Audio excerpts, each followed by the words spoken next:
Hindi ko akalain sa isang gabi ng gulo magsisimula ang kwento ko. Ako si Aluna, 22 taong gulang. Simpleng babae lang na nagtatrabaho bilang waitress sa karinderyang malapit sa terminal.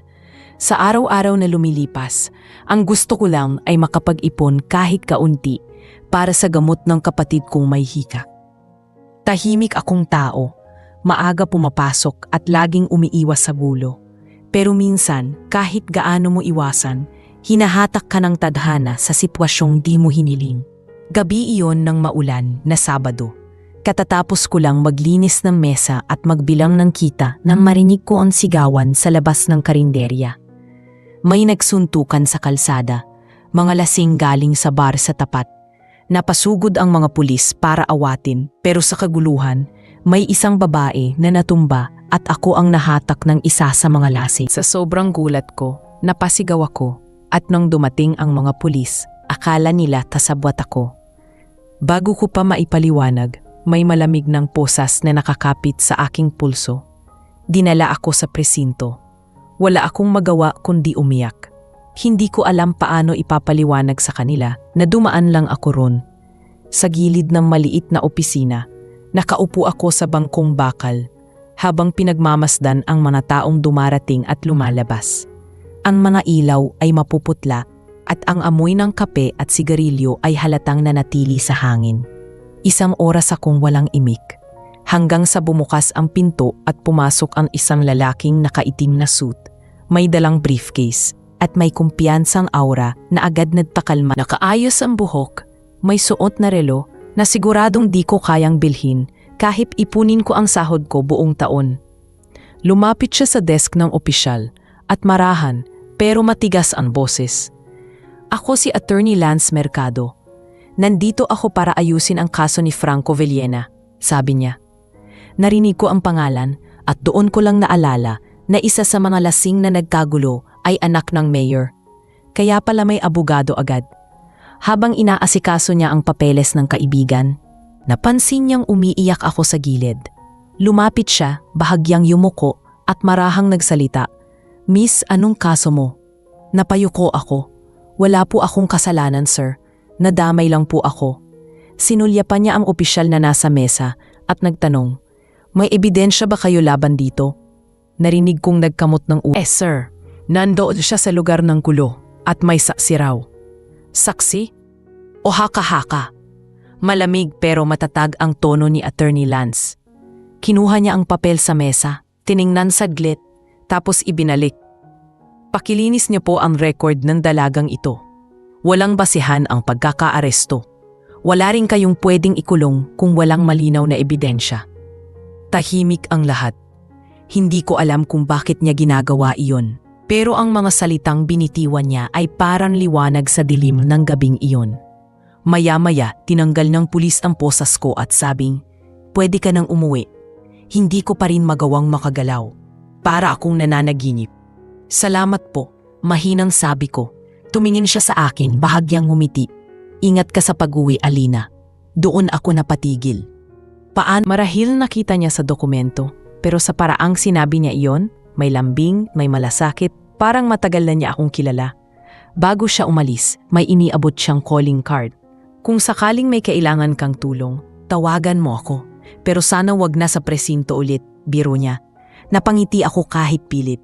Sa unang pagkakataon, may taong naniwala sa akin nang hindi ko kailangang ipagtanggol ang sarili ko. Pag-uwi ko ng gabing iyon, hindi mawala sa isip ko ang mukha niya. Likas na matikas pero hindi mayabang. Maayos magsalita, parang bawat salita'y pinag-iisipan.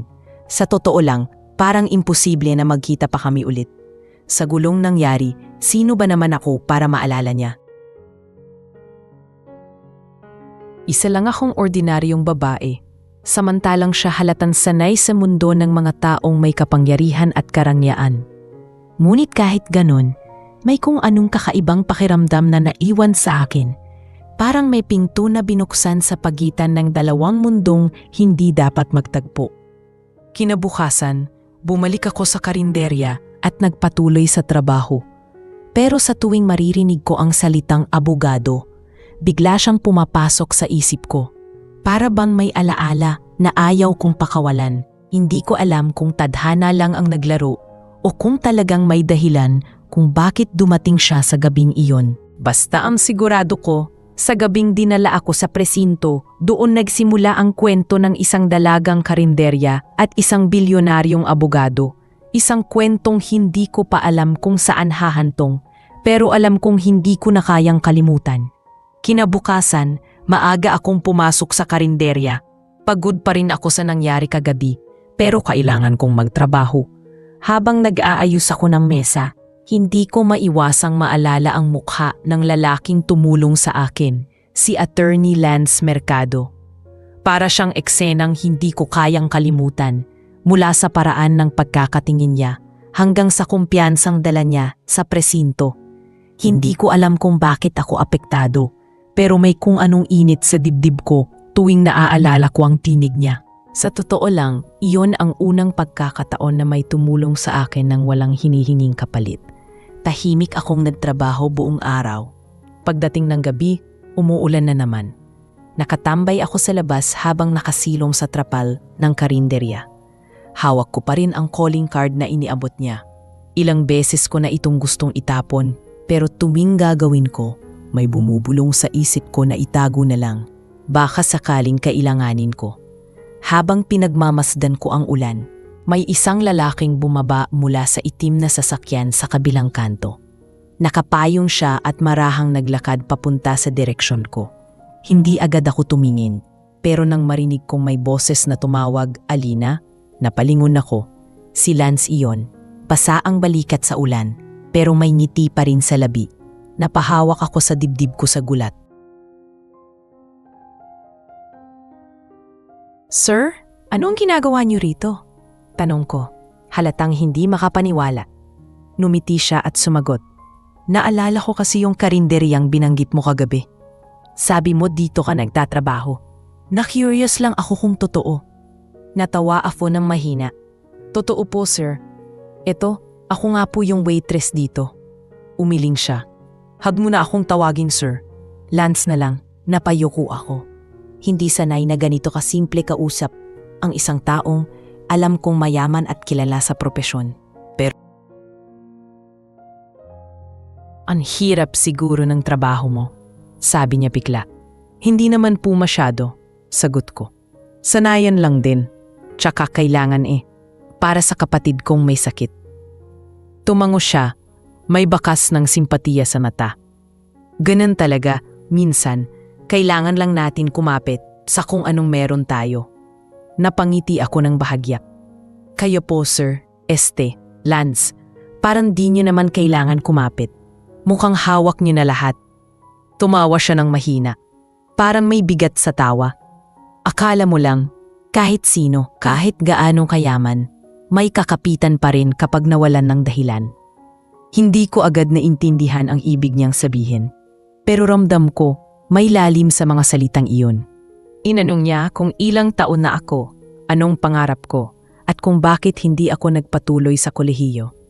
Sinabi ko na gusto kong maging guro dati, pero natigil dahil sa kakulangan sa pera. Tahimik lang siyang nakikinig, parang bawat salita ko ay mahalaga. "Alam mo, Alina," sabi niya matapos ang ilang sandali, "hindi lahat ng nakatapos ay matalino, at hindi lahat ng hindi nakapagtapos ay walang karapatang mangarap." Tumingin ako sa kanya at doon ko nakita ang isang klase ng kabaitan na bihirang natagpuan sa mga taong nasa taas. Hindi iyon awa kundi paggalang. Pag-alis niya, iniwan niya akong nakangiti. Sabi pa niya, "Babalik ako bukas. Gusto kong matikman yung sinigang niyo na laging pinupuri ng mga pulis." Akala ko nagbibiro lang, pero kinabukasan, bumalik na siya. Mula noon, naging regular siyang customer. Lagi siyang may dala. Minsan tinapay, minsan kape para sa amin. Napansin ng mga kasama ko na iba ang kilos niya pag ako ang kausap. Pero tinatawanan ko lang iyon. Hindi ko alam kung bakit ako palaging kabado kapag nandyan siya. Pero tuwing makikita ko ang ngiti niya, gumagaan ang araw ko. Habang tumatagal, naging mas madalas ang mga kwentuhan namin. Minsan tinutulungan niya akong maghugas ng pinggan kahit bawal. Minsan naman tinutulungan akong magbilang ng kita. Sa tuwing uuwi siya, lagi niyang sinasabing, "Ingat ka, Alina." Parang simpleng salita pero sa akin iyon ay parang dasal. Dumating pa sa punto na hinihintay ko talaga ang oras ng gabi dahil alam. Isang araw, habang nag-aayos ang unang mesa, napansin kong may dyaryo siyang dala. May artikulong naka-headline tungkol sa kanya. Attorney Lance Mercado, bagong tagapagmana ng Mercado Law Firm. Doon ko lang nalaman kung gaano siya kayaman. Hindi lang pala siya basta abogado, kundi bilyonaryo at kilalang personalidad sa mundo ng batas. Napalunok ako ng mahigpit. Biglang bumalik sa isip ko ang agwat sa pagitan namin. Nang dumating siya, tahimik lang ako. Halos di makatingin. "Bakit parang iba ka ngayon?" tanong niya. "Nabasa ko po yung dyaryo." Sagot ko mahina. Ngayon ko lang na-realize, napakalayo ng mundo niyo sa mundo ko. Matagal siyang tumahimik bago sumagot. "Hindi ko naman hiniling na pantayan mo ako, Alina. Gusto ko lang makasama ka." Doon ako hindi ko alam kung anong isasagot.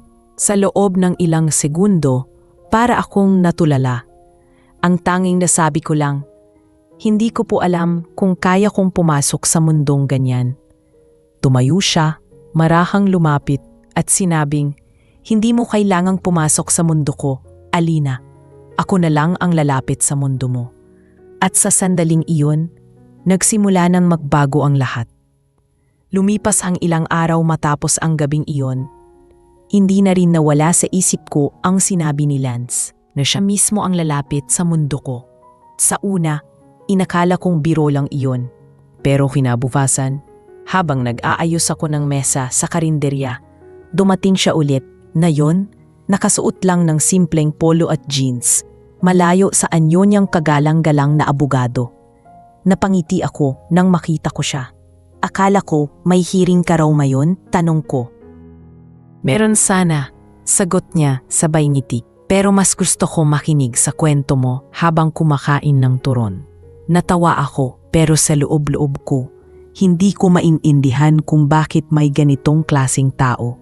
Isang bilyonaryo na kayang humalo sa simpleng buhay na tulad ko na parang wala lang. Araw-araw, parang naging parte na siya ng paligid. Dumaraan siya bago pumasok sa opisina. Minsan nagdadala ng almusal para sa amin. Minsan simpleng ngiti lang na parang sapat ng pampagaan ng araw. Unti-unti, nasasanay ako sa presensya niya. Napapansin ko mas tumatawa ako, mas lumalakas ang loob ko, at mas bumubukas ako sa mga pangarap na matagal ko nang tinago. Sa tuwing mag-uusap kami, tinatanong niya ako tungkol sa mga gusto kong gawin. Isang gabi, sinabi ko sa kanya na gusto kong bumalik sa pag-aaral. Tahimik lang siya saglit bago sumagot. "Kung ganun, tutulungan kita." Napatingin ako, gulat. "Hindi ko po hinihingi yon, Lance." "Alam kong hindi," sabi niya. "Pero gusto mong maging parte ng patangat mo." May kung anong tibok sa dibdib kong hindi ko mapigilan. Ngunit habang mas nagiging malapit kami, mas napapansin ng mga tao sa paligid. Isang gabi, dumating si Randy, ang dating nobyo kong matagal ko nang iniiwasan. Lasing siya, galit at amoy alak pa lang. Alam mo na may mangyayari. "Ikaw pala yung abogado, ha?" sigaw niya habang nakaturo kay Lance. "Ginagamit mo lang ang babae ko para masabi mong mabait ka." Nagulat ako sa ginawa niya. Sinubukan kong awatin siya pero lalo lang siyang nagalit. "Randy, tama na. Wala ka ng karapatan," sigaw ko, nanginginig ang boses. Pero lalo siyang sumigaw. "Pera lang habol mo, Alina? Akala mo hindi ko alam?" Lahat ng tao sa karinderya napatingin. Nakaramdam ako ng hiya na parang gusto kong lumubog sa lupa. Tahimik lang si Lance habang nakatayo. Pero kita sa mukha niya ang pagpipigil. Lumapit siya kay Randy at marahang sinabi, "Hindi ko alam kung ano ang problema mo.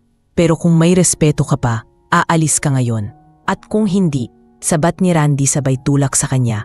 Sandaling nagkaroon ng tensyon. Mabilis na tumakbo ang mga kasama kong babae sa loob para tumawag ng tanod.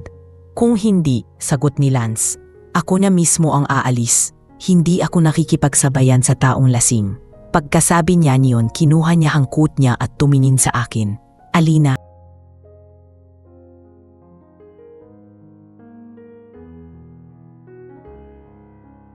Umalis siya nang walang sabi. Iniwan akong nakatingin sa kanya. Habang si Randy naman ay pinagtulungan ng mga tanod para paalisin. Nang gabing iyon, hindi ako makatulog. Parang binubugbog ako ng konsensya. Alam kong nasaktan si Lance, hindi dahil sa ginawa ni Randy, kundi dahil nakita niyang ako ang pinahiya sa harap ng mga tao. Kinabukasan, hindi siya dumating. Ilang araw ang lumipas at bawat oras, umaasa akong babalik siya, pero hindi na siya nagpakita. Habang nakaupo ako sa harap ng karinderya, hawak ko ulit ang calling card niya. Pinagmasdan ko iyon, nagdadalawang isip kung tatawagan ko siya. Pero sa huli, pinili kong wag. Hindi ko alam kung nararapat pa ba akong kausapin niya. Makalipas ang 3 araw, umaba si Lance. Seryoso ang mukha. Lumapit siya sa akin at walang imik na tumingin. "Pwede ba kitang makausap?" tanong niya. Tumango ako. Nanginginig pa ang tuhod. Naglakad kami papunta sa parke sa tapat at doon siya nagsalita. "Alina, alam kong hindi mo kasalanan ang nangyari, pero gusto kong marinig mula sa'yo. Totoo bang lahat ng sinabi ng lalaking yun?" Napatingin ako sa kanya, diretso sa mga mata niya, at ramdam kong bumibigat ang dibdib ko. "Hindi, Lance. Hindi ko kailanman ginamit ang kahit sino. Wala akong hiningi. At hindi ko kailanman inisip na lapitan ka dahil sa pera." Umiling siya, huminga ng malalim at marahang ngumiti. "Alam ko, gusto ko lang marinig mula sa'yo." Tahimik kaming nakaupo sa bangko. Pinadmamasdan ang mga batang naglalaro sa malapit. "Hindi ko alam kung bakit ko ginagawa to," sabi niya. "Pero may kakaiba sa'yo, Alina. Sa mundo ko, lahat ng tao laging may kapalit. Pero sa'yo, para kang hangin, malinis, totoo. At hindi ko alam kung paano ako nahulog ng ganito." Napatingin ako sa kanya, natigilan sa mga salitang binitawan niya. "Lance, huwag mong sagutin," sabi niya agad. "Hindi ko sinasabi para gantihan mo. Gusto ko lang malaman mong hindi ko na kayang itago." Tahimik akong nakatingin sa lupa. Hawak ang laylayan ng damit ko. Hindi ko alam kung anong mararamdaman. May takot, may saya, may kaba. Pero higit sa lahat, may pag-asa. Pag-asa na baka hindi lang ako basta simpleng babae sa paningin ng isang tulad niya. Nang tumayo kami para umalis, naramdaman kong lumuwag ang bigat sa dibdib ko. Bago siya sumakay sa kotse, lumingon siya sa akin at sinabing, "Alina, simula ngayon gusto kong makilala ka pa. Hindi bilang taong tinulungan ko, kundi bilang taong gusto kong makasama." At sa unang pagkakataon, hindi ako nakapagsalita. Ang tanging nasabi ko lang, sa mahinang boses, "Salamat, Lance." At mula sa gabing iyon, hindi na siya simpleng abogado sa isip ko. Siya na ang lalaking unti-unting binabago ang direksyon ng buhay ko. Mula ng gabi ng pag-uusap namin sa parke, parang may nabago sa pagitan namin ni Lance. Hindi na siya simpleng abogado na minsan lang dumaan sa buhay ko. Araw-araw, dumaraan siya sa karinderya. Minsan maaga sa umaga bago pumasok sa opisina. Minsan naman hapon na, kapag gusto lang niyang makausap ako kahit sandali. Nung una, nahihiya pa ako, lalo na kapag napapansin ko ang ingin ng mga tao sa paligid. Marami nang nagtatanong kung anong meron sa amin, pero hindi ko pinapansin. Basta ako, masaya na kapag nakikita ko siya. Isang araw, dumating siya sa oras ng tanghalian. Dala ang paborito kong kwek-kwek at iced coffee. "Para sa'yo yan, baka di ka pa kumakain," sabi niya. Mumiti lang ako at tinanggap iyon, pero bago pa ako makasagot, bigla siyang umupo sa tabi ko. "Alina, gusto kitang isama mamaya," sabi niya habang tinitingnan ako. "Saan?" tanong ko, naguguluhan. "Sa isang exhibit. Alam kong hindi mo pa napupuntahan ang ganon, pero gusto kong maranasan mong makita kung paano ko nakikita ang mundo." Pagkatapos ng trabaho ko, sinundo niya ako. Sa unang pagkakataon, Nakapasok ako sa isang lugar na dati ay napapanood ko lang sa TV. Isang art gallery na punong-puno ng ilaw, larawan at mga taong bihis na bihis. Halos mahiya ako sa sarili kong simpleng damit, pero nang maramdaman kong hinawakan niya ang kamay ko, parang nawala lahat ng kaba ko. Walang ibang titingin sa iyo dito, kundi ako, sabi niya, sa mahina pero malinaw na boses. Napatingin ako sa kanya at doon ko nakita ang tapat na mga mata niya. Habang naglalakad kami, ikinukwento niya kung paano siya nagsimula bilang abogado. Hindi raw madali kahit mayaman siya. Minsan daw, pero minsan, mas mabigat din dalhin ang pangalan kaysa sa kahirapan. Sabi niya, nakinig lang ako at sa isip ko, hindi ko akalaing may ganitong lalim si Lance. Hindi pala puro luho at karangyaan ang mundo niya. May mga sugat din pala siyang hindi halata sa labas. Paglabas namin ng exhibit, huminto kami sa may daungan.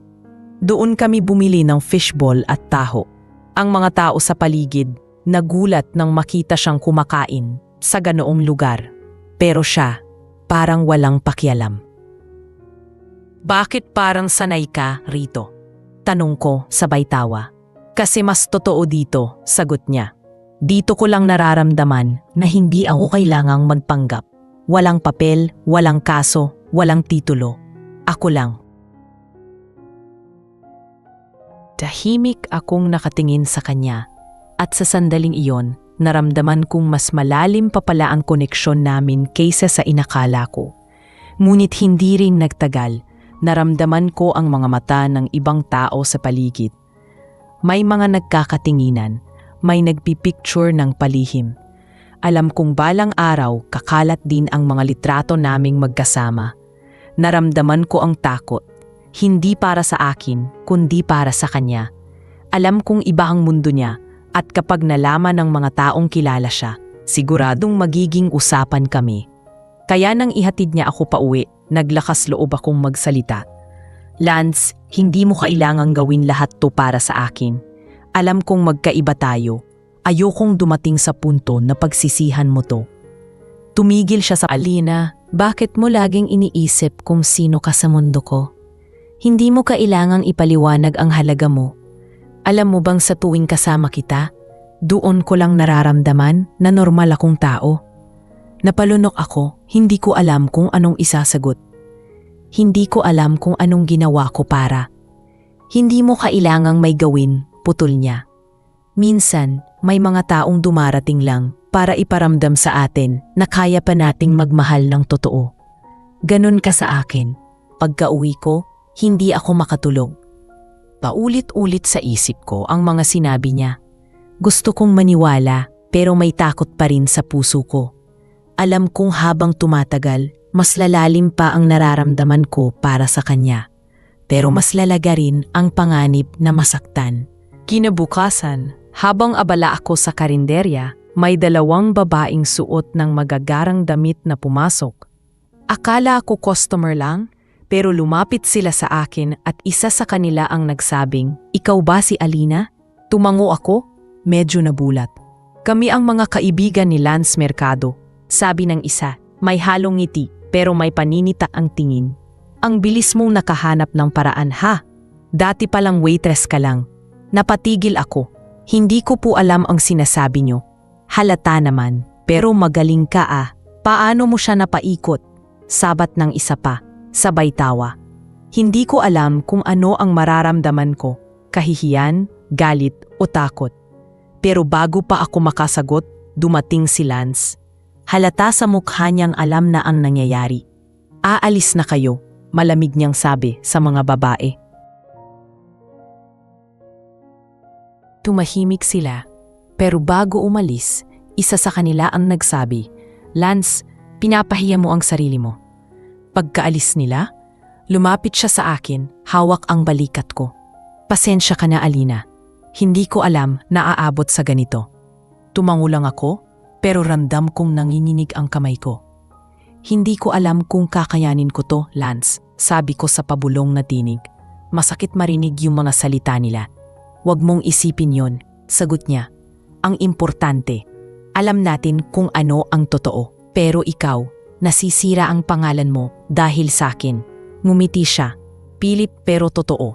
Kung yun ang kapalit ng pagkakaroon ko sa'yo, handa akong sirain. At sa gabing iyon, habang hawak niya ang kamay ko sa gitna ng mga matang mapanghusga, doon ko unang naramdaman na kahit magkaiba kami ng mundo, pareho kaming lumalaban para sa parehong bagay. Isang pag-ibig na hindi kailangan ipaliwanag kanino man. Pagkatapos ng gabing iyon sa karinderya, naging tahimik ang mga sumunod na araw. Halos hindi ako lumalabas ng bahay. Ramdam ko pa rin ang mga salitang binitawan ng mga kaibigan ni Lance. Paulit-ulit na tumatama sa isip ko. Waitress ka lang. Pinaikot mo lang siya, sinisira mo pangalan niya. Lahat iyon parang sugat na paulit-ulit kong binubuksan. Kahit gaano kaganda ang mga alaala namin ni Lance, nababalutan ito ng takot at hiya. Hindi ko alam kung kaya ko pa bang ituloy ang koneksyon namin. Isang gabi, habang nagwawalis ako sa labas, narinig kong huminto ang isang sasakyan. Nang lumingon ako, nakita ko si Lance, nakatayo sa gilid ng daan. Walang bitbit na bulaklak, walang regalo, walang ngiti. Wala rin akong lakas ng loob para salubungin siya. Tahimik lang kaming nagkatinginan. Ilang sandali pa, siya ang unang nagsalita. Hindi ko alam kung saan ako nagkulang, Alina. Pero kung ang dahilan ng pananahimik mo ay yung nangyari, gusto kong marinig mula sa'yo mismo kung gusto mo pa akong makita. Napayuko ako. Hindi ko alam, Lance. Parang hindi ko na kayang harapin yung mundo mo. Lahat ng tao nakatingin sa akin na parang wala akong karapatang mapansin. Kung hahayaan mong pangunahan ka ng mga taong yon, para mo na ring sinabi na tama sila. Hindi mo kailangang lumaban para sa kanila, Alina. Lumaban ka para sa sarili mo. Pero bago pa ako makasagot, may boses na sumigaw sa likod namin. Oh, siya na nga pala ang abogado mo, Alina. Napalingon kami pareho at nakita ko si Randy, nakasandal sa poste, halatang lasing na naman. Lumapit siya, galit na galit. Ang bilis mo talaga, ha? Kahapon lang umiiyak ka sa akin. Apos ngayon may bago ka ng mayamang boyfriend. Napahigpit ang hawak ko sa braso ni Lance. Randy, umalis ka na. Wala ka ng karapatan dito. Sabi ko, nanginginig ang tinig. Ngunit lalong uminit ang ulo ni Randy. Wala akong karapatan? Ako yung nagpalaki sa'yo, Alina. Ako yung tumulong sa pamilya mo noon. Humakbang siya palapit.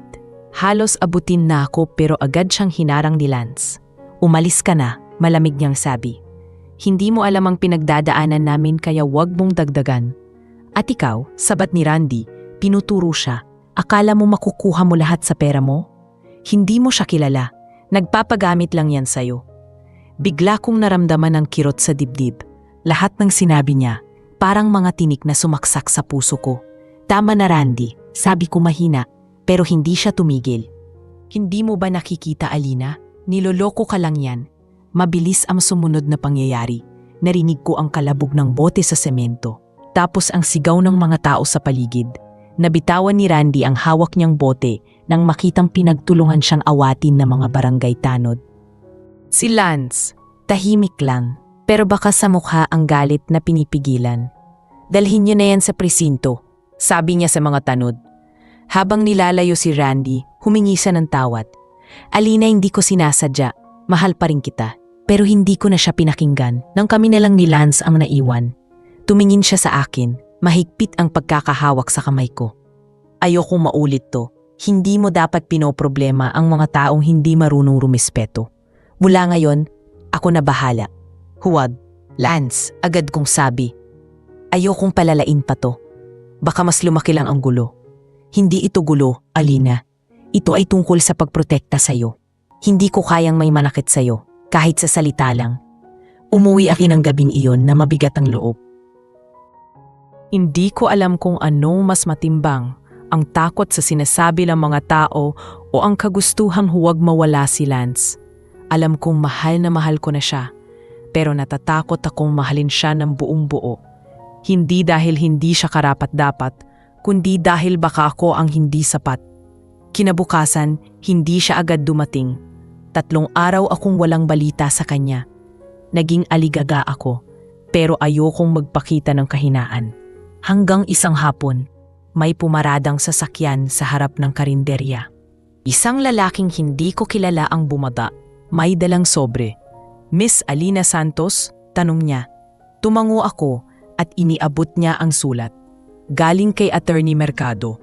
Nang buksan ko, nakasulat lang doon, kailangan kong lumipad papuntang Cebu para sa isang kaso.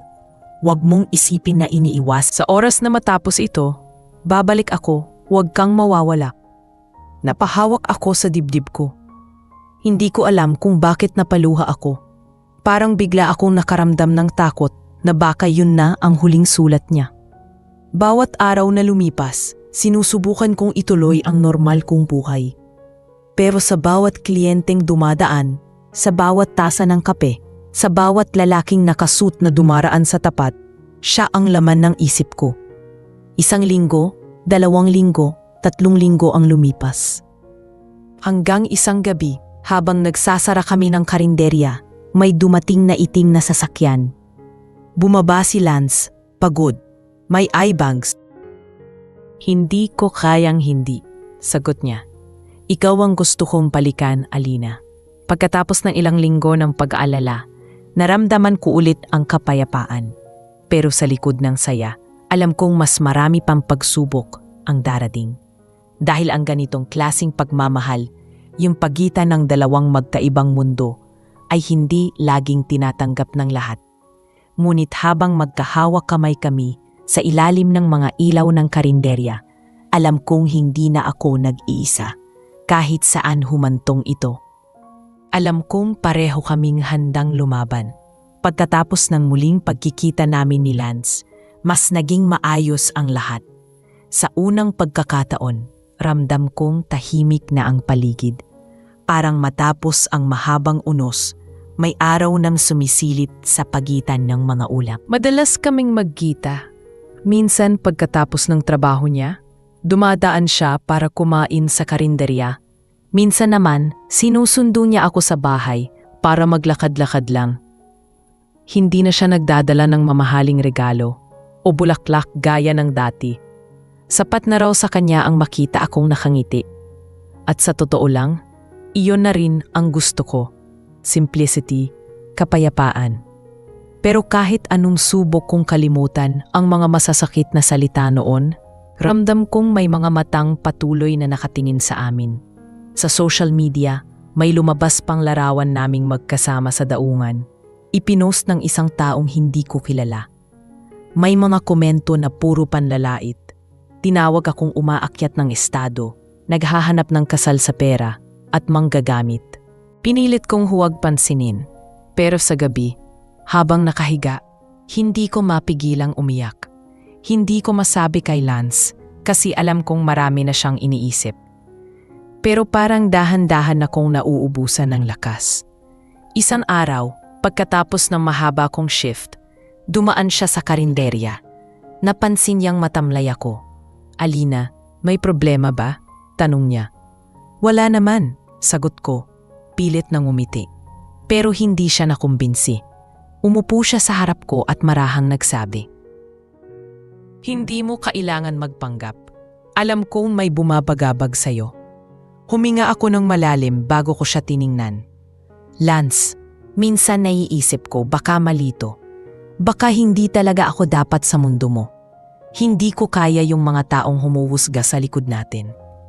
Sandaling natahimik siya. "Kung titigil ka dahil sa kanila, ibig sabihin tama sila," sabi niya. "Hindi ba't lagi kong sinasabi, wala akong pakialam sa sasabihin ng iba?" Pero ako, may pakialam, sagot ko. Kasi ako yung nilalait, ako yung tinitingnan ng masama. Kahit saan ako pumunta, dala ko yung pangalan mo. Hindi na ako si Alina, yung simpleng babae sa karinderya. Ako na yung babaeng pinag-uusapan dahil napansin ng bilyonaryo. Hindi siya agad sumagot.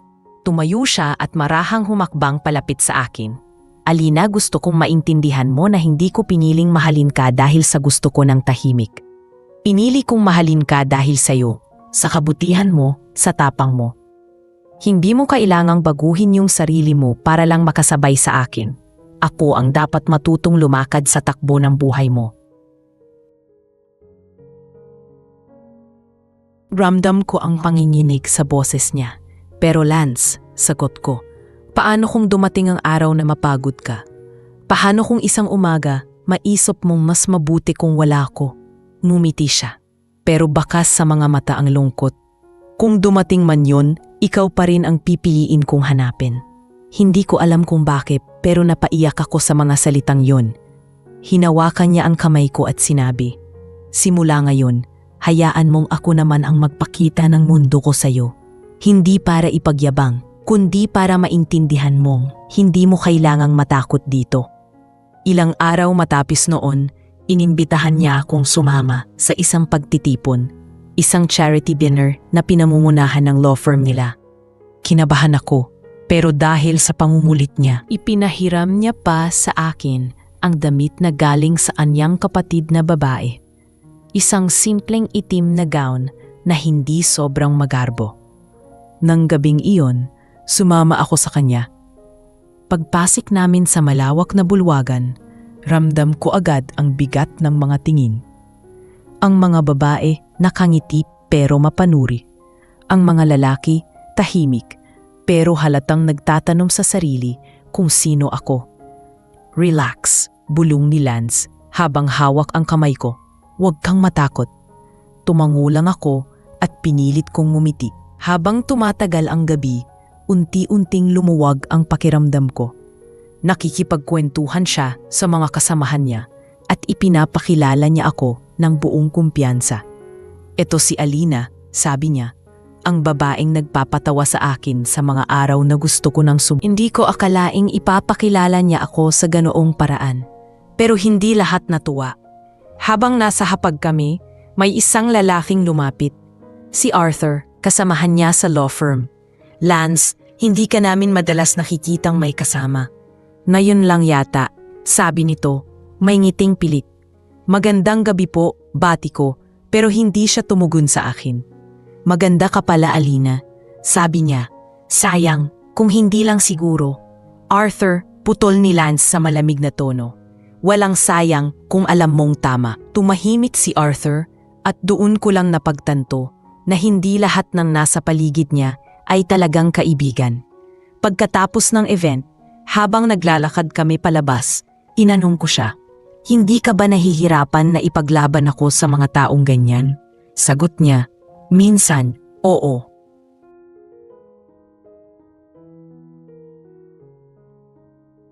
Pero mas mahirap kung wala ka sa tabi ko.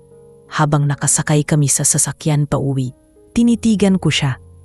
Wala na akong ibang nasabi kundi, salamat Lance. Ngumiti siya at marahang humawak sa kamay ko. Hindi mo kailangang magpasalamat, basta ipangako mo lang na hindi mo ako iiwan kahit gaano kahirap. Tumango ako, sabay sagot. Basta ipangako mo rin na hindi mo ako bibitawan kahit anong sabihin ng mundo. At sa gabing iyon, habang binabaybay namin ang kalsada, may katahimikan na puno ng pangako. Isang pag-ibig na nagsisimulang subuki ng panahon, ngunit pareho naming handang ipaglaban hanggang dulo. Pagkatapos ng gabing iyon sa charity event, akala ko magiging maayos na ang lahat. Parang unti-unti nang tanggap ng ilang tao sa paligid nila. Pero hindi ko rin inasahan na habang lumalalim ang relasyon namin, mas lalong dadami ang mga matang magmamasid at mga bibig na mag-uusap. Isang umaga, habang naghahain ako ng almusal sa karinderya, napansin kong kakaibahang tingin sa akin ng mga tao. May dalawang babae sa sulok na pabulong na nagtatawanan habang nakatingin sa akin. Sa una, binaliwala ko. Pero nang marinig ko ang salitang kabit, parang tumigil ang paligid. Lumapit ako at tinanong sila, may problema po ba? Pero umiling lang sila at sinading, wala, may nabasa lang kami. Pagkatapos nilang umalis, iniabot sa akin ng isa kong katrabaho ang cellphone niya. Alina, baka gusto mong makita to. Nakita ko ang post sa social media, isang article tungkol kay Lance. May headline na, Bilyonaryong abogado, umiibig sa babaeng manggagamit. May litrato pa naming magkasama sa event. At sa caption, sinasabing ginagamit ko lang daw siya para umasenso. Nilamon ako ng takot at kahihiyan.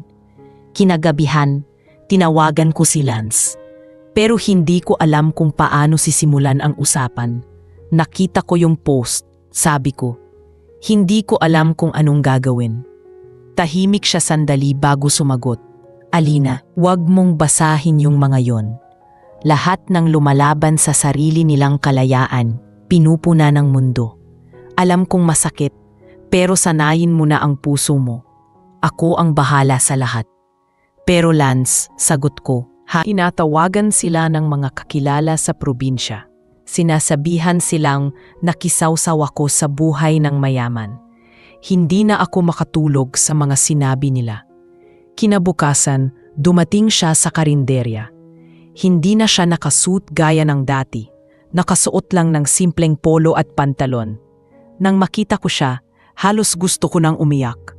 Halika, sabi niya, lumabas muna tayo. Sumakay kami sa kotse at dinala niya ako sa isang maliit na parke sa labas ng lungsod. Tahimik lang kami pareho habang nakaupo sa bangko. Alina, sabi niya matapos ang ilang minuto. Kapag pinili mong makasama ang isang taong gaya ko, hindi mo lang pinipili ako. Pinipili mo ring harapin ang mundo ko. Lahat ng kasinungalingan, panghuhusga at inggit, kasama lahat yon. Tumingin ako sa kanya pero may mga luha na sa mata ko. Hindi ko alam kung kaya kong tumayong matatag palagi, Lance. Hindi ako sanay sa ganitong klaseng laban. Marahan niyang hinawakan ang kamay ko. Hindi mo kailangang magpanggap na matatag. Ako ang bahala kapag hindi mo na kaya. Basta wag kang lalayo. Hindi ko na napigilan ang luha ko. Sa mga sandaling iyon, naramdaman ko kung gaano siya kaseryoso sa mga sinasabi niya. Hindi lang ito basta relasyon para sa kanya. Isa itong pangakong handa niyang panindigan kahit gaano kahirap. Makalipas ang ilang araw, unti-unti ring humupa ang ingay ng social media. Pero napansin kong bihira na siyang magkwento tungkol sa trabaho niya. Madalas pagod siyang dumadating, minsan tahimik lang habang kumakain. Isang gabi, pinanong ko siya, may problema ba sa opisina? Saglit siyang tumingin sa akin bago sumagot. May mga kasamahan akong hindi na komportable sa relasyon natin. May nagreklamo pa sa board ng firm. Pero ayos lang, kaya ko to. Nabahala ako. Baka ako ang dahilan ng lahat ng to, Lance. Baka mas mabuti kung hindi ko na natapos ang sasabihin ko dahil mahigpit niyang hinawakan ang kamay ko. Huwag mong sabihin yan, walang mabuting dahilan para sukuan ang taong mahal mo. Lumipas ang mga linggo at kahit tahimik sa labas, alam kong may bagyong dumarating. Isang hapon, habang naguhugas ako ng plato, pumasok si Tita Selly, ang may-ari ng karinderya. Alina, anak, gusto ko lang sabihin, baka kailangan mong magpahinga muna. Maraming nagtatanong tungkol sa'yo. Ayokong may gulo dito sa tindahan. Tumango lang ako at kinabukasan nagpaalam ako. Hindi ko alam kung saan ako tutungo, pero gusto ko munang magpahinga. Nang malaman ni Lance, agad siyang pumunta sa bahay. Bakit hindi mo sinabi sa akin? Talong niya, halatang nag-aalala. Ayokong madamay ka pa, sagot ko. Gusto kong ikaw muna ang magpahinga. Ayokong palaging ako ang dahilan ng mga problema mo. Tahimik lang siya, tapos biglang ngumiti ng mapait. Hindi mo.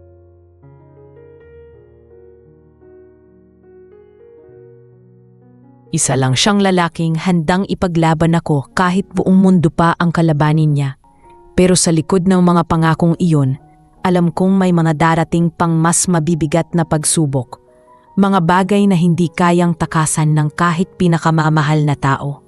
Sa mga sumunod na araw, mas naging maingat kami. Bihira na kaming lumabas. Mas pinili naming magkasamang kumain sa bahay o sa tahimik na lugar. Minsan, nagkukwentuhan kami hanggang madaling araw. Pinag-uusapan ang mga simpleng bagay sa buhay. Kahit sandali, nakalimutan ko ang takot. Pero sa likod ng bawat ngiti, alam kong nasa pagitan pa rin kami ng dalawang magkaibang mundo. At kahit gaano namin subukang maging tahimik, hindi mawawala ang mga matang nagmamasid. Sa gabing iyon, habang nakahilig ako sa balikat niya, marahan niyang bumulong, "Alina, darating ang araw na hindi na nila tayo matatahimik. Pero bago yung mangyari, gusto kong iparamdam sa'yo na kahit mawalan ako ng lahat, ikaw pa rin ang paninindigan ko." At sa tono ng boses niya, ramdam ko ang katotohanan. Hindi iyon basta salita. Isa yung pangakong hindi ko alam kung matutupad sa dulo. Pero sa gabing iyon, pinili kong maniwala. Lumipas ang mga araw na tila mas tumitibay pa ang relasyon namin ni Lance. Sa kabila ng mga paninira, natutunan naming magtiwala sa isa't isa at maging tahimik sa gitna ng ingay ng mundo. Madalas kaming magkita sa maliit na parking dati naming pinupuntahan. Doon lang kami nakakapagpahinga. Malayo sa mga minsan, habang nakaupo kami sa damuhan, nagtanong siya sa akin, "Alina, kung sakaling dumating ang panahong kailangan kong pumili sa pagitan ng karera ko at ng ikaw, anong gusto mong gawin ko?" Napatingin ako sa kanya, ramdam kong mabigat ang tanong. "Ayokong maging dahilan ng pagkawala ng pangarap mo, Lance," sagot ko. "Pero kung ako ang tatanungin, mas pipiliin kong mawala sa mata ng mundo kaysa mawala sa puso mo." Napangiti siya at hinaplos ang buhok ko. "Hindi kita bibigyan ng pagkakataon na pumili kasi sa totoo lang, ikaw na ang dahilan kung bakit ako lumalaban." Sa mga sumunod na linggo, naging abala siya sa isang malaking kaso. Araw-araw, gabi na siya kung umuuwi at minsan hindi na kami nagkikita. Naiintindihan ko naman pero hindi ko maiwasan. Isang gabi, tinawagan ko siya. "Lance, ayos ka lang ba?" tanong ko. "Oo, Alina. Pasensya na. Sunod-sunod ang hearing. Pero kapag natapos to, maglalakbay tayo. Kahit saan mo gusto, kahit isang linggo lang tayong mawala." Napangiti ako kahit may pagod sa boses niya. "Sige, hihintayin ko yan." Ngunit kinabukasan, habang nag-aalmusal ako, may isang balitang bumungad sa telebisyon sa karinderya. "Breaking news," sabi ng reporter. Isang sikat na abogado ang sinisiyasat ngayon dahil umano sa pagkakasangkot sa korupsyon ng isang kliyente. Lumabas sa screen ang larawan ni Lance. May kasamang headline, "Attorney Lance Mercado, iniimbestigahan." Halos mabitawan ko ang tasa ng kape sa sobrang pagkabigla. Hindi ko alam kung anong mararamdaman, takot, pagkalito o pangamba. Ang mga tao sa paligid nagsimula na namang magbulong-bulungan. "Ayan kasi puro kabit, na karma tuloy," sabi ng isa. "Siguro tasama rin yung babae niya," dagdag ng isa pa. Para akong nanlumo, agad kong tinawagan si Lance pero hindi siya sumasagot. Ilang oras akong naghintay hanggang sa may dumating na mensahe mula sa kanya. "Huwag kang matakot, hindi totoo yung balita. Pero kailangan kong umalis sandali para ayusin ang lahat." Sinubukan kong intindihin, pero habang lumilipas ang mga araw at wala pa rin siyang tawag, unti-unti akong nilamon ng kaba. Ilang linggo akong walang narinig mula sa kanya. Hanggang isang hapon, dumating sa karinderya ang isang babae, may edad, pero halatang elegante. "Ikaw ba si Alina Santos?" tanong niya. "Ako po," sagot ko, medyo nag-aalinlangan. "Ako si Madam Teresa Mercado, ina ni Lance." Parang biglang lumamig ang paligid. "Gusto kitang makausap," sabi niya, at sininyasan akong sumama sa labas. Naglakad kami papunta sa kotseng nakaparada sa tapat. Tahimik siya sa una, pero nang nakaupo na kami, nagsalita siya. "Alam kong mahal mo ang anak ko, pero gusto kong maintindihan mo na sa mundong kinagalawan niya, hindi sapat ang pagmamahal lang." Tumingin ako sa kanya, hindi makasagot. "Alam mo ba kung anong pinagdadaanan niya ngayon?" tanong niya. Umiling ako. Nasasangkot siya sa kasong hindi niya naman kasalanan. Pero dahil sa mga koneksyon ng kliyente niyang ginipit, gusto nilang gamitin ang pangalan niya bilang sakripisyo. Alam mo kung bakit hindi siya lumalapit sa'yo? Kasi ayaw niyang madamay ka. Ayran natigilan ako sa mga sinabi niya. "Kung ganun po, mas kailangan niya ako," sabi ko. Pero ngumiti lang siya ng malamig. Hindi mo naiintindihan, Alina, kapag labas kami, mas gagamitin ka nila. Gagawa sila ng paraan para siraan kayo pareho. At kapag nasira siya, hindi lang karera niya ang mawawala, pati ang kinabukasan niya. Tahimik akong nakatingin sa labas ng bintana. Sa isip ko gusto kong sumigaw. Gusto kong sabihin na handa akong harapin ang lahat. Pero sa tono ng kanyang ina, alam kong totoo ang sinasabi niya. Bago siya bumaba, nag-iwan siya ng mga salitang tumatak sa isip ko. Kung talagang mahal mo ang anak ko, hayaan mo muna siyang lumaban mag-isa. Kinagabihan, hindi ako mapakali. Paulit-ulit kong binabasa ang mga lumang mensahe ni Lance, mga pangakong binitiwan niya. Pero sa gitna ng lahat, naisip ko rin ang sinabi ng kanyang ina na minsan ang pinakamalaking sakripisyo ng pag-ibig ay ang paglayo para makalaban ang minamahal mo. Kinabukasan, isinara ko ang karinderya ng maaga. Pumunta ako sa opisina ni Lance, pero sarado ito. Ayon sa guard, wala raw siya roon ng ilang araw. Bago ako umalis, nag-iwan ako ng sulat sa resepsyonista. Lance, hindi ko alam kung anong totoo at hindi. Pero kung kailangang mag-isa ka muna, gagawin ko. Hihintayin kita hanggang bumalik ka. Habang naglalakad ako pauwi, parang mabigat ang bawat hakbang.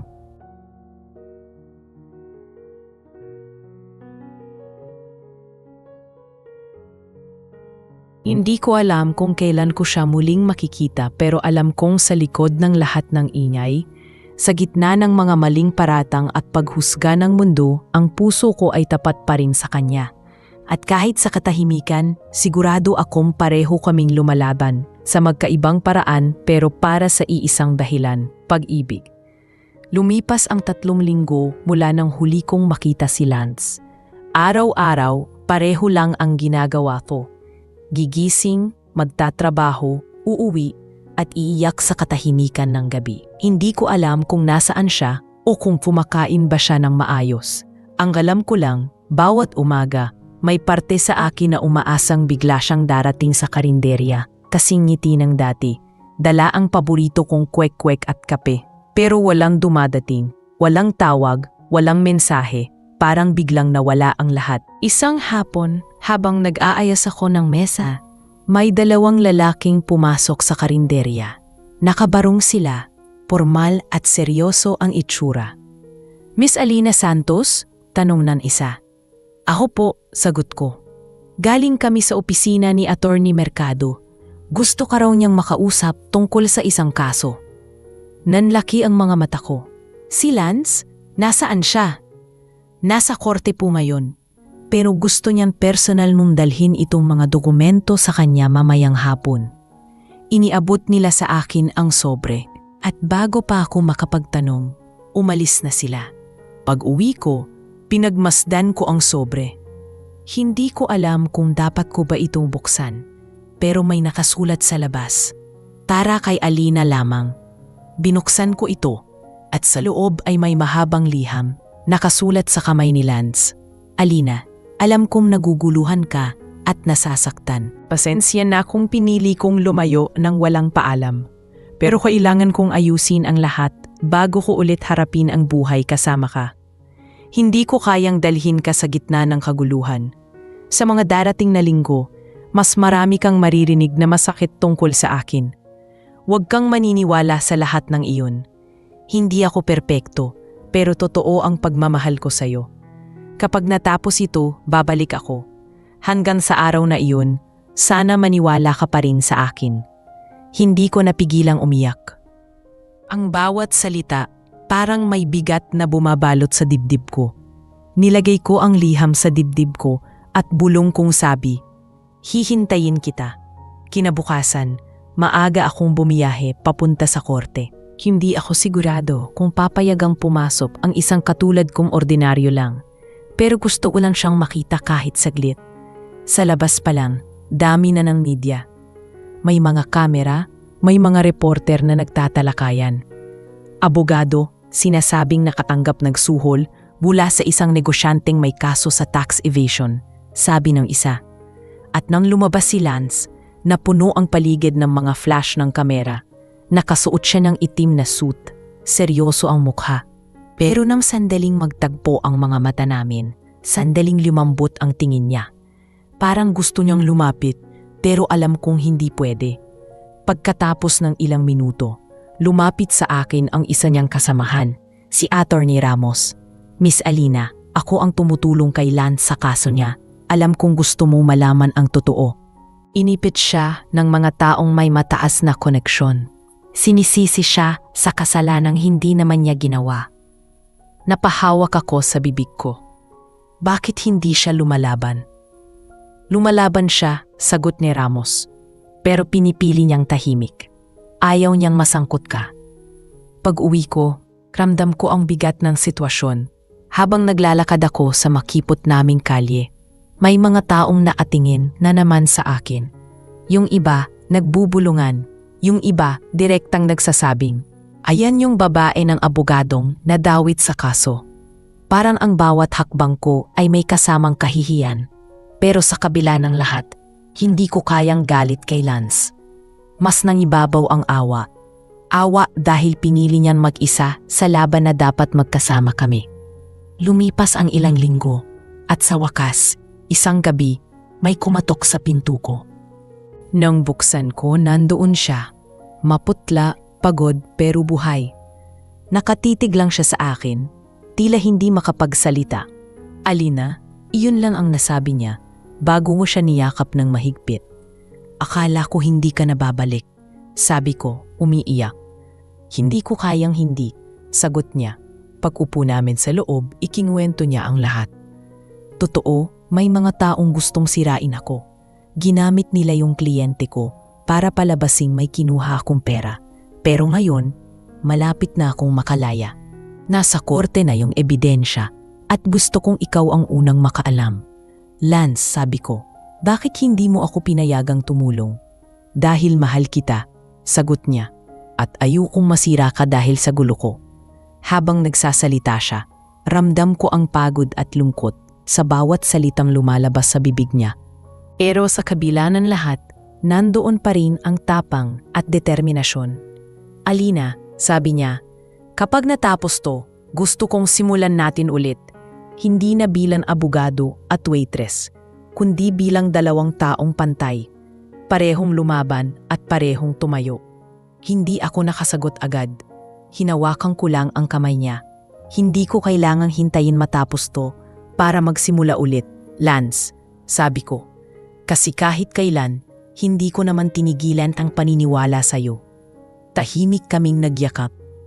Sa labas, umuulan. Ang mga patak ng ulan sa bubong, tila musika ng pag-asa. Sa gabing iyon, alam kong kahit gaano karami pang unos ang dumating, hindi na kami matitinag. Kasi minsan, kailangan munang bumagsak ang lahat para mas mapatunayan kung gaano kalakas ang pag-ibig na itinayo sa gitna ng bagyo. Lumipas ang ilang buwan matapos muling bumalik si Lance sa buhay ko. Unti-unti niyang naayos ang kaso at napatunayang wala siyang kasalanan.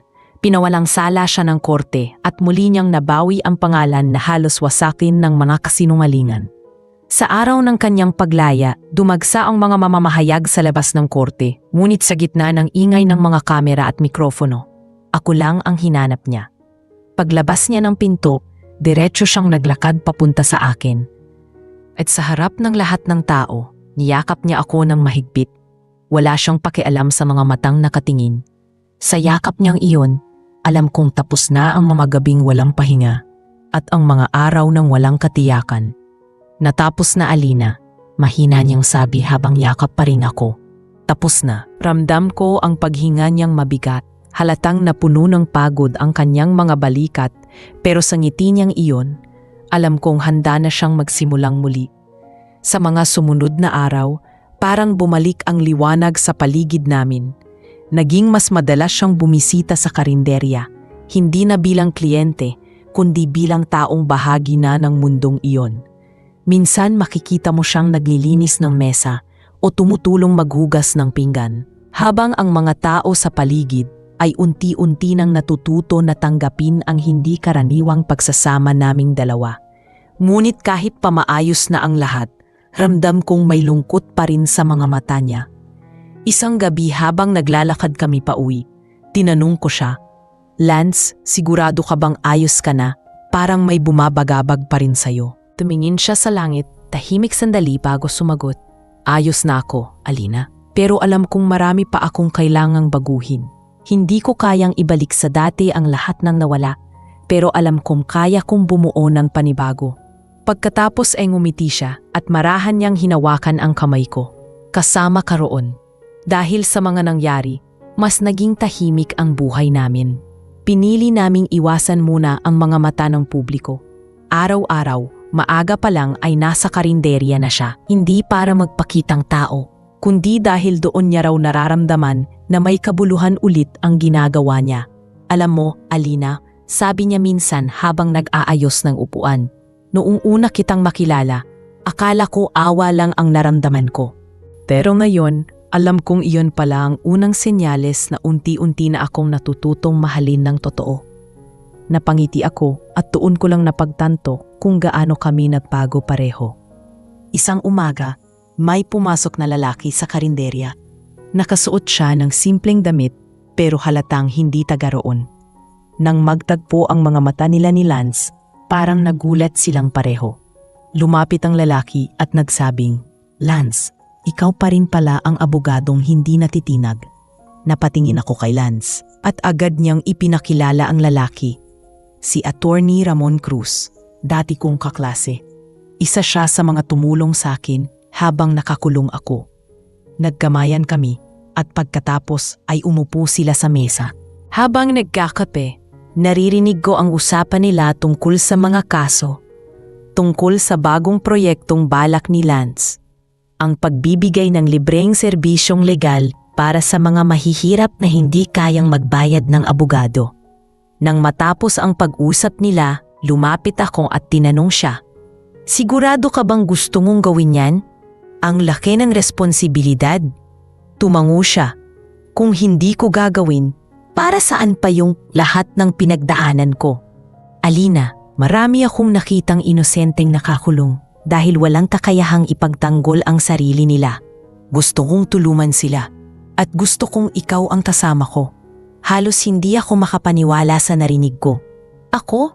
Tanong ko sabay tawa. "Anong magagawa ko?" "Marami," sagot niya. "Ikaw ang magpapaalala sa akin kung bakit ko ginagawa to." Mula noon, nagsimula siyang bumuo ng maliit na grupo ng mga abogadong may puso para sa serbisyo. Tinulungan ko siyang mag-organisa ng mga dokumento, tumanggap ng mga taong lumalapit para humingi ng tulong. Sa unang pagkakataon, pareho kaming abala sa iisang layunin, ang makatulong sa iba. Marami kaming nakilalang mga taong may kwentong tulad ng dati kong pinagdadaanan, mga taong walang boses sa harap ng batas. Tuwing makakauwi kami pagkatapos ng isang araw ng pagtulong, lagi niyang sinasabi, "Alina, salamat ha. Kung hindi dahil sa'yo, baka hindi ko nakita kung ano talaga ang halaga ng pagiging abogado." Isang gabi, matapos naming tulungan ang isang babaeng na absuelto sa kasong hindi niya kasalanan, huminto kami sa harap ng presinto kung saan unang nagtagpo ang mga landas namin. Tahimik kaming nakatayo roon. Pareho kaming parang binabalikan ng mga alaala. "Naalala mo pa ba to?" tanong niya. "Dito unang nag-cruise ang mga mundo natin." Napangiti ako. "Oo, dito rin ako unang naniwala na may mabuting tao pa sa mga may posisyon." Tumingin siya sa akin, seryoso ang mga mata. "Alina, matagal ko nang gustong itanong to. Ngayon siguro tama na ang panahon." Hinugot niya mula sa bulsa ang isang maliit na kahon. Nang buksan niya, nakita ko ang isang simpleng singsing. Walang mamaha at sa harap ng presintong minsang naging simula ng lahat, niyakap niya ako habang nakangiti. "Dito tayo nagsimula, Alina," bulong niya. "At dito ko gustong magsimula ulit. Bilang mag-asawa." Ang mga luha ko ay bumagsak hindi sa lungkot kundi sa kagalakan. Kasi sa wakas, natutunan naming ang tunay na tagumpay ay hindi nasusukat sa kayamanan o karangyaan, kundi sa pag-ibig na ipinaglaban kahit ilang ulit masira, basta't pareho kayong handang buuing muli. Pagkatapos ng araw na inalok ako ni Lance ng kasal, nagbago ang direksyon ng buhay namin. Parang lahat ng pinaghirapan namin, lahat ng pagdurusang pinagdaanan, ay biglang nagkaroon ng saysay. Hindi ako makapaniwala na ang lalaking minsang nakilala ko sa presinto, ang bilyonaryong abogadong tumulong sa isang simpleng babae na nadamay lang sa gulo, ay siya ring lalaking humihiling ngayon na makasama ko habang buhay. Simula noon, araw-araw ay puno ng pag-asa at bagong simula ang mga umaga ko. Habang inaayos namin ang mga papeles at mga plano para sa kasal, madalas kong maramdaman na parang panaginip lang ang lahat. Minsan nga habang nagluluto ako, bigla akong mapapahinto at mapapaisip kung paano nga ba nagtagpo ang dalawang taong galing sa magkaibang mundo.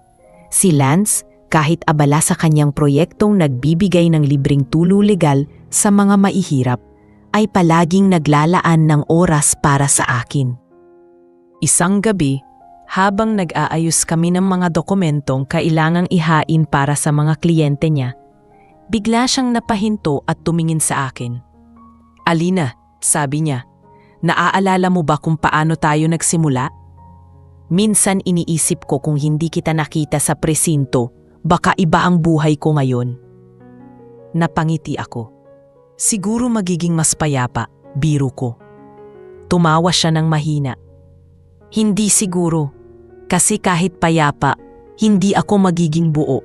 Alam mo ba, ikaw ang dahilan kung bakit ako natutong tumingin sa mga tao ng pantay. Noon, puro kaso lang ang iniisip ko. Mga numero, mga papeles, mga argumento. Pero ngayon, bawat kaso ay mukha ng isang taong tulad mo. Isang inosente na kailangang marinig." Habang sinasabi niya iyon, napuno ng init ang dibdib ko. Iyon ang unang pagkakataon na naramdaman kong hindi lang pag-ibig ang namamagitan sa amin, kundi inspirasyon. Siya ang naging dahilan ng pagbabago sa buhay ko, at sa isang banda, ako rin pala ang naging daan ng pagbabago sa kanya.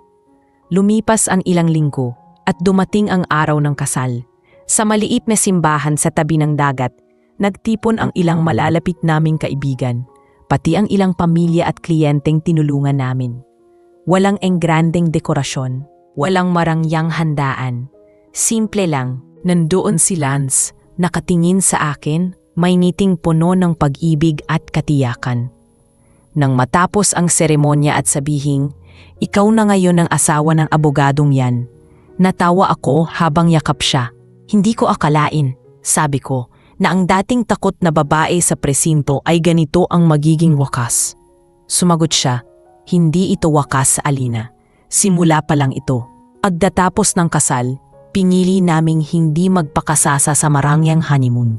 Sa halip, bumalik kami agad sa trabaho, sa proyektong pareho naming sinimulan. Mas lalo kaming naging aktibo sa pagtulong sa mga walang boses sa lipunan. Madalas kaming bumibisita sa mga baryo para magbigay ng libreng konsultasyon. Minsan, habang nakaupo kami sa ilalim ng puno, pinagmamasdan ko siyang kausap ang mga tao, at sa bawat tawa niya, sa bawat kamay na hinahawakan niya, alam kong natagpuan na niya ang tunay na saysay ng kanyang propesyon. Hindi na siya ang abogadong hinahangaan lang dahil sa yaman o tagumpay. Siya na ngayon ang abogadong minamahal ng mga tao dahil sa puso niya. Isang gabi, habang naglalakad kami pauwi, galing sa isang outreach program, huminto siya at tumingin sa akin. "Alina," sabi niya, "alam mo ba, minsan naiisip ko kung paano ako nakarating dito. Noon, puro sarili ko lang ang iniisip ko. Paano ako magiging pinakamahian? Paano ako kikita? Paano ako mapapansin? Pero ngayong kasama kita, ibang klase na ang laban ko. Ngayon, gusto ko lang maging mabuting tao." Napangiti ako at hinawakan ang kamay niya. "Hindi mo lang nalalaman, pero iyon din ang pangarap kong marinig sa'yo." Lumipas pa ang mga buwan at lalo kaming lumago, hindi lang bilang mag-asawa kundi bilang magkasangga sa pagtulong sa iba. Dumating pa ang pagkakataon na inimbitahan si Lance sa isang malaking komperensya para magsalita tungkol sa hustisya at kababaang loob sa propesyon ng batas. Habang pinapakinggan ko siyang magsalita sa entablado, ramdam kong parang kahapon lang nang una ko siyang makitang pumasok sa presinto. Mayabang sa postura, pero mabuti ang puso. At ngayon, heto siya, Isang lalaking mas matatag, mas makatao at mas totoo. Pagkatapos ng kanyang talumpati, nilapitan ko siya at niyakap. I'm proud of you, sabi ko. Kung dati, natatakot akong hindi ko kayang sabayan ang mundo mo, ngayon alam kong sabay na tayong tumatakbo sa iisang direksyon. Ngumiti siya at marahang hinaplos ang pisngi ko. At kung minsan man akong mapagod, gusto ko sanang ikaw ang unang hahawak sa kamay ko. Habang nakasandal ako sa kanya, napatingin ako sa kalangitan. Tahimik ang gabi at sa gitna ng mga bituin, pakiramdam ko ay may isang bituing nakalaan talaga para sa amin. Maraming pinagdaanan, maraming sugat, maraming pangamba, pero sa huli, pag-ibig pa rin ang nanatiling pinakamatibay na sandigan. At sa gabing iyon, buo na sa isip ko ang isang katotohanang matagal ko nang nararamdaman. Ang pag-ibig na pinanday ng luha at sakripisyo ay hindi kailanmang matitinag ng oras o distansya. Ito ang klase ng pag-ibig na kahit magsimula sa presinto, kayang magtapos sa altar at magpatuloy habang buhay. Makalipas ang ilang buwan mula nang ikasal kami ni Lance, mas lalo naming naramdaman ang kapanatagan na matagal naming hinanap. Unti-unti nang natutunan ng mga tao sa paligid na tanggapin ang kung sino kami at kung saan kami nagsimula. Hindi na kami tinatanong kung paano nagtagpo ang isang bilyonaryo at isang simpleng babae. Dahil nakikita nilang totoo ang pag-ibig na nagbuklod sa amin. Sa bawat araw na magkasama kami, mas lalo kong nakikilala ang lalaking pinili kong mahalin, hindi bilang abogadong hinahangaan, kundi bilang asawang marunong makinig, umunawa at magmahal ng tapat. Isang umaga, habang nag-aalmusal kami sa maliit naming bahay na nasa tabi ng dagat, bigla siyang nagsalita. Alina, naisip kong bumalik sa presintong pinagugatan ng lahat. Napatingin ako sa kanya. Bakit mo naisip yan? Tanong ko. Gusto kong magpasalamat sa mga tao roon, lalo na sa mga pulis na tumulong sa atin noon. At gusto kong magsimula ng bagong proyekto, isang libreng legal assistance desk para sa mga ordinaryong mamamayan. Napangiti ako. Kung tutuusin, magandang ideya yan. Parang ikot ng tadhana. Kung saan tayo nagsimula, doon din tayo magbabalik para magbigay tulong. Ilang linggo matapos iyon, bumalik kami sa presintong minsan kong kinatakutan. Habang papalapit kami, parang sumingit sa isip ko ang lahat ng alaala. Ang malamig na bakal ng posa sa kamay ko, ang lamig ng sahig na kinauupuan ko habang umiiyak, at ang sandaling pumasok siya, nakaitim na suit, at binago ang direksyon ng buhay ko. Pagbaba namin ng sasakyan, sinalubong kami ng ilang pulis na halatang natutuwa sa aming pagbabalik. Attorney, Ma'am Alina, hindi namin akalaing babalik kayo rito, sabi ng isa. Napangiti si Lance, kung saan nagsimula ang lahat. Dapat doon din kami bumawi.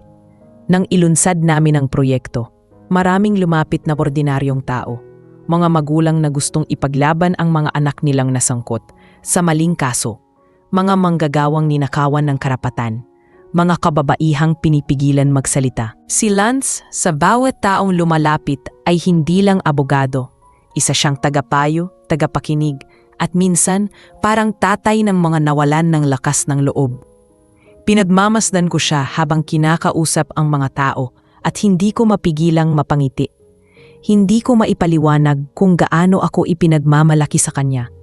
Mula sa bilyonaryong abogadong dati ay sanay sa malalaking kaso at mga kliyenteng makapangyarihan, heto siya ngayon nakaupo sa kahoy na mesa. Kausap ang isang pedicab driver na halos hindi makatingin dahil sa hiya. Pagkatapos ng unang araw ng proyekto, nauko kami sa gilid ng presinto.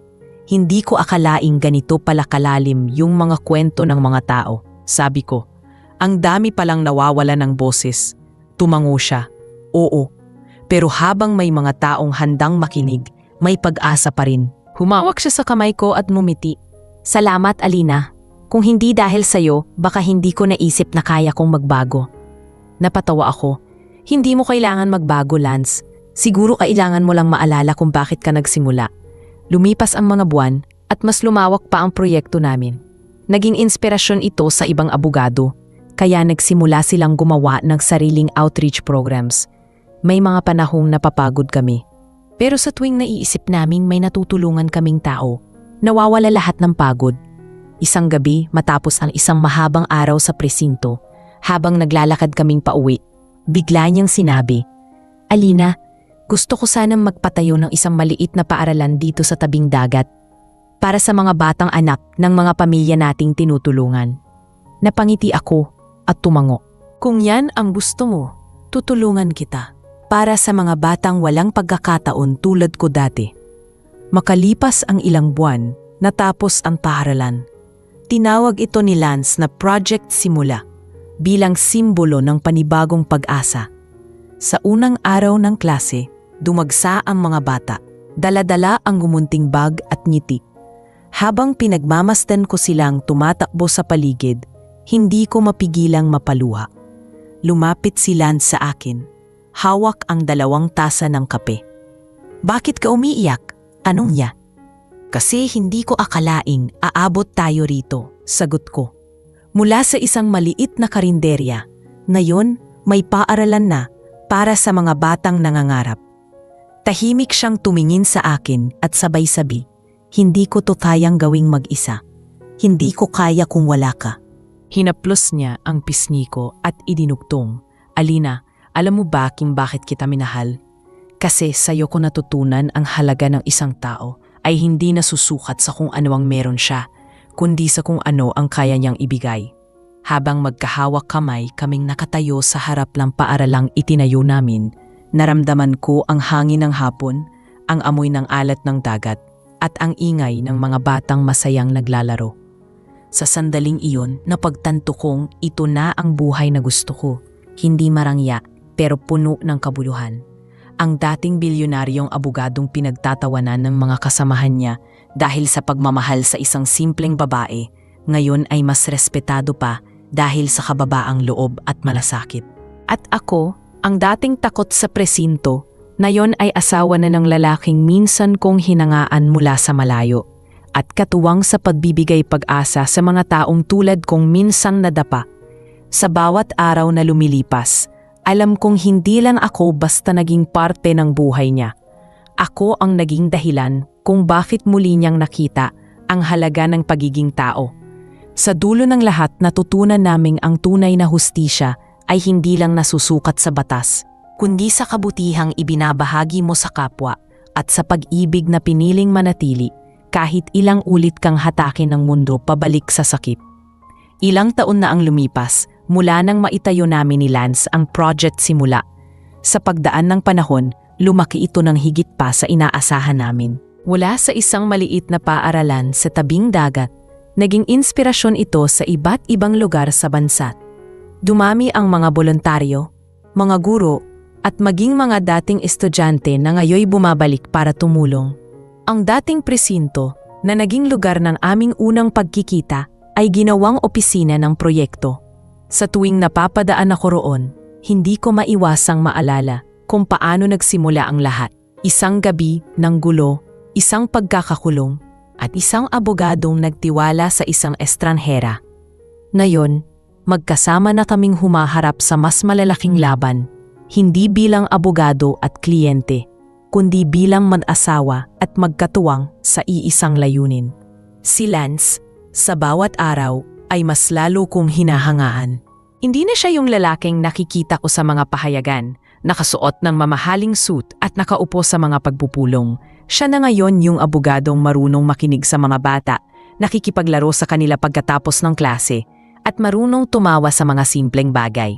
Madalas, pag-uwi namin sa gabi, magtatawanan lang kami habang nagluluto, tapos sabay kaming kakain sa teras ng bahay habang pinapanood ang paglubog ng araw. Para bang bumagal ang mundo at tanging kami lang ang naiwan sa tahimik na pag-ikot nito. Isang hapon, habang nag-aayos ako ng mga papel sa opisina, pumasok si Lance, may hawak na folder. "Alina, gusto kong ipakilala sa iyo ang isang tao," sabi niya. Sa likod niya, may isang batang babae na mga 9 na taong gulang, payat at may hawak na lumang bag. "Siya si Mia," patulo niya. "Anak siya ng isang babaeng tinulungan natin dati. Naiwan na ulila, kaya gusto kong tulungan siyang nakapag-aral dito sa paaralan." lumapit ako kay Mia at ngumiti. Kamusta ka, iha? Mahina akong tanong. Ayos lang po, sagot niya. Mahina ang boses. Tiningnan ko si Lance at pareho kaming napangiti. Parang bigla kong nakita ang sarili kong dating takot at naguguluhan sa batang iyon. Simula ngayon, anak ka na rin ng Project Simula, sabi ko. Mula noon, araw-araw naming nakikita si Mia. Madali siyang matuto, mabait at palangiti. Minsan, kapag nakikita ko siyang nakaupo sa ilalim ng puno habang nag-aaral, naiisip ko kung gaano nakaraming buhay ang nagbago dahil sa mga pinili naming laban. Isang gabi, habang naglalakad kami ni Lance sa dalampasigan, sinabi niya, "Alina, naisip mo na ba lahat ng to? Ang paaralan, ang proyekto, ang mga batang natutulungan natin, hindi ko kakayanin to kung hindi dahil sa'yo." Tumingin ako sa kanya at ngumiti. Hindi ko rin kakayanin kung wala ka. Sa totoo lang, minsan naiisip ko kung hindi mo ako pinaniwalaan noon sa presinto, baka hindi ko rin nakita kung gaano ako kahalaga. Tahimik siyang tumingin sa alon bago muling nagsalita. "Alina, alam mo ba kung ano ang pinakamagandang bahagi ng buhay ko?" "Ano?" tanong ko. "Yung araw na inili kong ipaglaban ka kahit buong mundo pa ang tumutol." Napangiti ako at marahang hinawakan ang kamay niya. "At alam mo kung ano ang sa akin?" sabi ko. "Ang araw na pinili kong maniwala sa iyo kahit lahat sinasabing hindi ko kaya." Lumipas ang mga buwan at naging bahagi na si Mia ng aming araw-araw. Naging inspirasyon siya sa iba pang mga bata sa paaralan. Isang umaga, habang tinutulungan ko siyang gumawa ng assignment, bigla siyang nagtanong, "Tita Alina, totoo po bang dati kayong nadala sa presinto?" Napatawa ako sa tanong niya. "Sino nagsabi sa'yo niyan?" "Sabi po ng ibang bata." Sagot niya. "Sabi nila, doon daw kayo nagkakilala ni Tito Lance." Napangiti ako at tumamo. Totoo yun. Pero hindi masamang mapunta sa presinto kung doon mo naman makikilala ang taong magpapabago sa buhay mo. Pagkatapos ng klase, lumapit si Lance at tinanong, "Anong pinag-uusapan niyo ni Mia?" Noong una, hindi ko akalaing darating ako sa puntong to. Noon, puro ambisyon lang ang alam ko. Pero dahil sa isang babae na hindi sumuko sa akin, natutunan kong ang tunay na hustisya ay hindi lang sa loob ng korte, kundi sa paraan ng pagmamahal at pagtulong sa iba. Habang pinapakinggan ko siya, hindi ko napigilang maiyak. Sa mga sandaling iyon, naalala ko ang lahat ng pinagdaanan namin. Ang mga luha, ang panghuhusga, ang mga panahong muntik na kaming sumuko. Pero ngayon, heto kami, nakatayo sa harap ng mga taong naging saksi sa kung gaano kalayo ang narating namin. Pagkatapos ng kanyang talumpati, lumapit siya sa akin at sa harap ng lahat, marahan niyang hinawakan ang aking kamay. "Alina, sa araw na ito, gusto kong ipangako ulit, kahit ilang bagyo pa ang dumaan, ikaw pa rin ang pipiliin kong sandigan."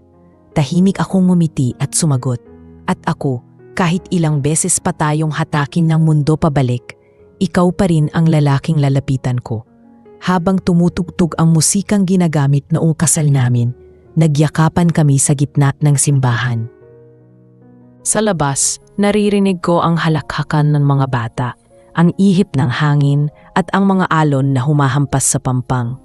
Doon ko naramdaman ang tunay na kapayapaan, ang pakiramdam na dumaan man kami sa gulo, sa luha at sa pagkadapa, na uwi pa rin ang lahat sa pag-ibig na walang hangganan. At sa gabing iyon, habang nakatingin kami ni Lance sa mga bituin, alam naming pareho ang totoo. Ang pinakamagandang hustisyang natupad sa buhay namin ay hindi nasusulat sa papel o sa batas, kundi sa pagmamahalan naming natutong lumaban, manindigan at manatili kahit ilang ulit na subukan ng mundo na kami ay paghiwalayin.